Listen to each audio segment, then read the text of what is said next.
They had that whole building behind them, and I had nothing behind me except my intention. Just then, the senior nurses returned. Well, you're back again, she said. She took my arm and began to push me towards the door. At first, I was unable to resist her physical propulsion, but then she took hold of my elbow and started to exert a greater pressure. So I started to scream. I screamed very loudly, shutting my eyes to do it, and listened in amazement to the deafening noise. Once I had started, I could not stop. I stood there motionless, screaming while they shook me and yelled that I was upsetting anyone. अब देखिए उसने एक ये आप ये देखो ना यार कि आपने एक ऐसे लिखना है या आपने स्टोरी लिखनी है तो आपको हॉस्पिटल से बाहर लेकर जाया जा रहा है और आप कैसे रिएक्ट कर रहे हो तो उसने आप छोटे से पैराग्राफ के अंदर लिख दिया you must have ability to write this one और ये लिखना जो है ना मैं आपको बताऊं कि फ्रांसिस बेकन ने कहा था कि जो आदमी लिख सकता है ना वो एक कंप्लीट पर्सन है जो लिख नहीं सकता ना वो इनकम्प्लीट पर्सन होता है जो अपने आप को एक्सप्रेशन नहीं दे सकता उस अंदाज से कि जो अगला सुनने वाला मुतासर हो तो जरी बात है ये एक देखो ना ये आर्ट है राइटिंग इज एन आर्ट तो जिसको हम कहते हैं ना कि यार ये पढ़ा लिखा आदमी है ये चीजों को एक्सप्रेस करता है उसमें डेप्थ होती है वो चीजों को बेहतर अंदाज से समझ सकता है बाकी तो मुआशरे के अंदर कॉमन लोग तो हजारों पढ़े होते हैं लेकिन उनसे एक दो ऐसे आदमी होते हैं जो लिख सकते हैं बोल सकते हैं वो मुआशरे को लीड करते हैं आपको तो हमने क्या बनाना है आपको तो लीडर बनाना है तो लीडर आदमी ये कह नहीं सर जी मैं नहीं इतना अच्छा लिख सकता या मुझे इतना लिखने की जरूरत ही नहीं है तो फिर वो क्यों क्लेम करता है कि बड़ा अफसर बनेगा उसको नहीं क्लेम करना चाहिए वो कह रही मैं रेडी लगानी है मैंने जो मुझे जो रेडी पे जो बोलते हैं हमें वही लैंग्वेज यूज करनी है it would be something like that ठीक है ना तो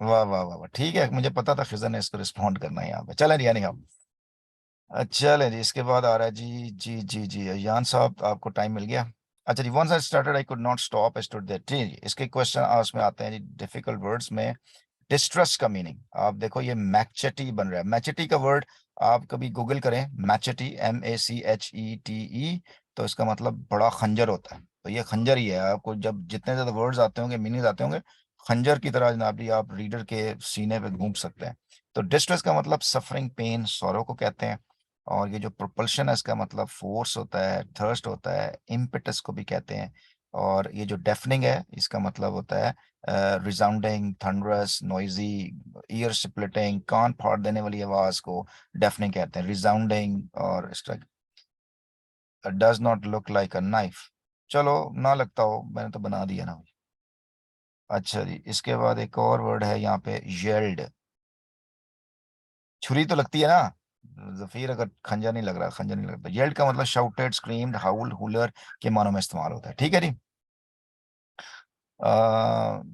काटना वुड बी बेटर कताना ये कटाना कताना क्या सर कटाना ये सर वो लंबी नाइफ होती है वो अच्छा स्वॉर्ड होती है एक किस्म की। अच्छा हाँ ठीक है चलें ये चलो कुछ तो है ना चलो ये तलवार ही सही फिर नेक्स्ट टाइम इसको तलवार बना देंगे चलें जी क्वेश्चन आंसर की तरफ आते हैं क्वेश्चन आंसर में आता है जी पहला अच्छा ये एक और आपका पार्ट्स वो जो पेपर में जिस अंदाज से क्वेश्चन आता है मैंने कहा वो उसका बना दिया जाए सर नेल पॉलिश हाँ नेल पॉलिश भी लग रही है जो देखो ये तो सही नेल पॉलिश लग रही है ना अब मैं आपको बात बताऊं हमारा जो माइंड है ना ये बड़ा मजेदार है हमारा माइंड जिस चीजों को जिस एंगल से देखता है ना वो चीजें वैसी नजर आना शुरू हो जाती हैं करके देखिए कभी ठीक है ना आपको नेल पॉलिश नजर आई है तो ठीक है अच्छा जी फिर हाँ ये इतना बड़ा क्यों है अकेला।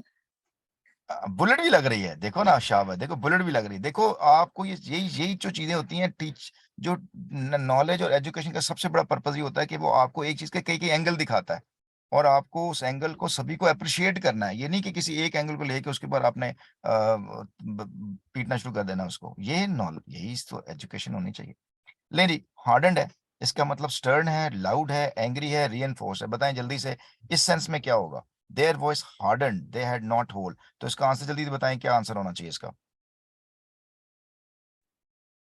एंग्री रेनफोर्स खिजर तुम्हारा ये जो बयान है ना ये मैं जरी बात है पब्लिक नहीं कर सकता लेकिन ये है कि बहुत गलत बात है यार जो चीज तुम्हें नहीं आती ना वो फिर वो वही चीज बन जाती है जो तुमने यहाँ लिखा है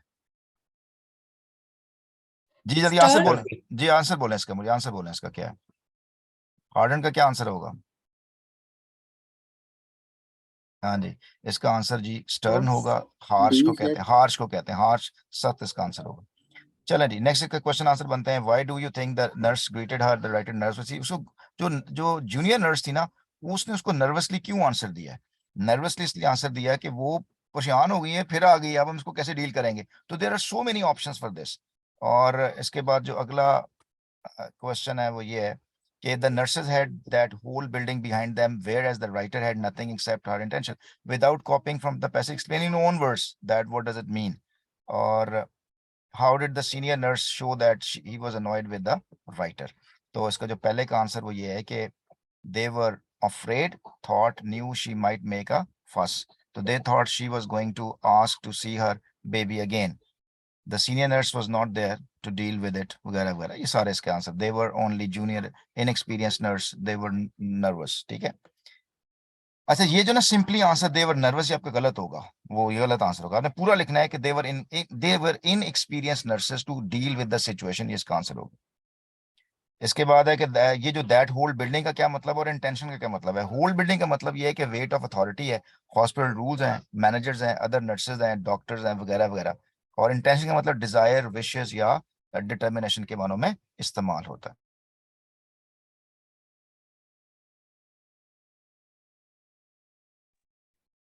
और ये जो है ना from the nurses had the, ये हमने हो गया बेटा। होल बिल्डिंग का मतलब है कि they have responsibility to manage the things. और इंटेंशन का मतलब है डिजायर है, विशेस है, डिटर्मिनेशन है, पर्पस, एम वगैरह वगैरह।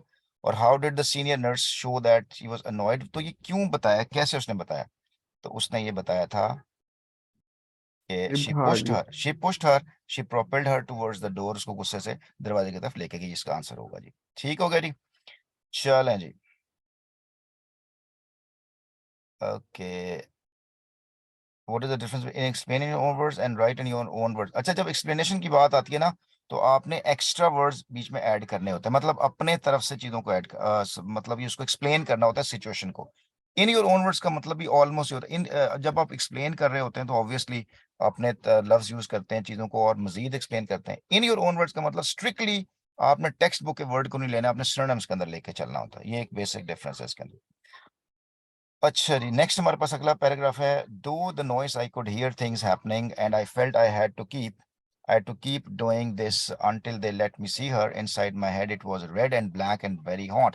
After a while I heard someone shouting above the din, for goodness sake, tell her she can see her baby. I instantly stopped and opened my eyes.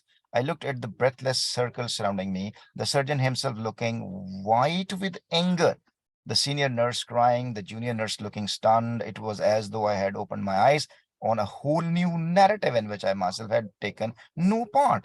But I had no interest in their story. I wished to know only my own. Of course, you can see the baby, said the surgeon kindly. I will take you to see her myself. अब देखो यार, ये क्या खूबसूरत बात है। जब हंगामा खड़ा हो गया, वो चीखना चिल्लाना शुरू हो गई है, नर्सेज इकट्ठे हो गए हैं, डॉक्टर भी आ गया है, लोग सारे पेशेंट रुक गए हैं। ये कितना जबरदस्त मंजर बना कि नहीं बना? उसने ना अपने ये चंद लाइनों के अंदर इस सारे मंजर को डिपिक्ट कर दिया है। ये आपको सीखना है मेरे बच्चे, देखें please. Through the noise I could hear things happening and I felt I had to keep doing this until they let me see her. कहता मुझे ये करना था जब तक वो मुझे इजाजत न देते। तो inside my head it was red and black and very hot. मेरा अंदर दिमाग घूम रहा था, दही बन रही जैसे हम कहते होते हैं। After a while I heard someone shouting above the दिन, तो मुझे ये सारा दिन जो शोर शराबा पड़ा था उसके ऊपर मुझे एक और आवाज आई, For goodness sake, tell her she can see the baby। ये किसकी आवाज थी? डॉक्टर की। I instantly stopped and opened my eyes। कहती मैंने ना अपनी रुक गई और मैंने आंखें खोली। I looked at the breathless circle surrounding me। मैंने देखा लोग दुम साधे हुए या सांस रोके मुझे देख रहे थे। The surgeon himself बाहर आया हुआ था, वो गुस्से से सफेद हुआ हुआ था। The senior nurse crying, वो चिल्ला रही थी। The junior nurse looking stunned, और वो सारे ना स्टंड हो गई थी कि क्या होने वाला है। तो it was though I had opened, और जब मैंने आंखें खोली तो मुझे ऐसा लगा कि जैसे ये सारा हंगामा हुआ है ना, मैं इसमें अंदर मैंने हिस्सा ही नहीं डाला, मैंने इसके अंदर पार्ट ही नहीं हूँ इसके अंदर। देखा उसके कितने जबरदस्त लफ्ज है। I myself had taken no part but I had no interest in this. No, ना ही मुझे उनमें इंटरेस्ट था कि वो क्या क्या सोच रहे हैं, मुझे बस अपने बेबी के ऊपर इंटरेस्ट था कि मुझे इजाजत दे दें। ठीक है जी। तो यार इसको देखें, ऐसे सेंटेंस बाज को आप यूज करके देख भी सकते हैं। दिन का मतलब नॉइज, कमोशन, रैकेट है, क्लैमर है। और फ्रॉम पैराग्राफ 6 का आंसर है the surgeon was white with anger, का मतलब क्या? Why do you think he was angry? तो इसका आंसर क्या होगा? इसका आंसर ये है कि he thought the mother, a writer, should have been allowed to see her baby, should not have been turned away by the senior nurse, wherever, कोई भी इसका आंसर आ सकता है। Should not have had to scream, make a fuss in order to see the baby. The nurses had not allowed her, the writer, to see her baby. The nurses had allowed cause the commotion का मतलब फस को कहते हैं। तो ये इसके answer हो। ठीक है जी। तो अब आप मुझे बताएं कि ये जो एक्सरसाइज है, जारी बात है आपको जब देखते हैं पढ़ते हैं तो चीजें आपकी क्या हो जाती हैं, क्लियर होना शुरू कर देती हैं। लो जी, that's all for now, that is all for now. और आप अब क्या करेंगे कि अब इसके ऊपर आपका वाला क्या ऐसे बनता है, आपका इसके ऊपर ऐसे बनता है, अगर मैं आपको यूं टॉपिक दे दूं कि write a situation in which you were not allowed to do something. अब मैंने समथिंग करके जनरल कर दिया है। मतलब ये है कि आप किसी घर में को पार्टी हो रही थी बर्थडे में, और आपको अलाउड नहीं किया जा रहा था कि आपने बर्थडे पार्टी में एंटर होना है, लेकिन आपने कहा मैं तो एंटर होके खाऊंगा, और आप एंटर हुए। कैसे किया आपने? यू कैन सी दिस, कितनी चीजें इसमें आ सकती हैं। ठीक है ना, आप कोई मीटिंग हो रही थी, घर वालों की बड़ी मीटिंग हो रही थी, उसके अंदर आपको शामिल नहीं किया गया। There are thousand things. लोग बाहर पार्क में मतलब एक्सकर्शन पे जा रहे थे, आपको साथ लेके नहीं जाना चाहते, लेकिन आपने जाना चाह रहे थे। तो कितने इसके ऊपर प्रोस्पेक्टिव बन सकते हैं, और उसको आप उसके ऊपर ऐसे लिख सकते हैं, आपको लिखना भी चाहिए इसको। ठीक है जी। तो आज का आपका टास्क ये होगा कि आप इसी को रैप अंडर जेन में लाते हुए एक ऐसे जो है लिख सकते हैं। और अब देखें कितने वर्ड्स आपके जेन में आए, वोकैबुलरी आ गई, क्वेश्चन आंसर हमने समझा। तो आई होप सो कि ये चीजें आपके लिए बेहतर होंगी, आप उसको फायदा उठाएंगे। ठीक।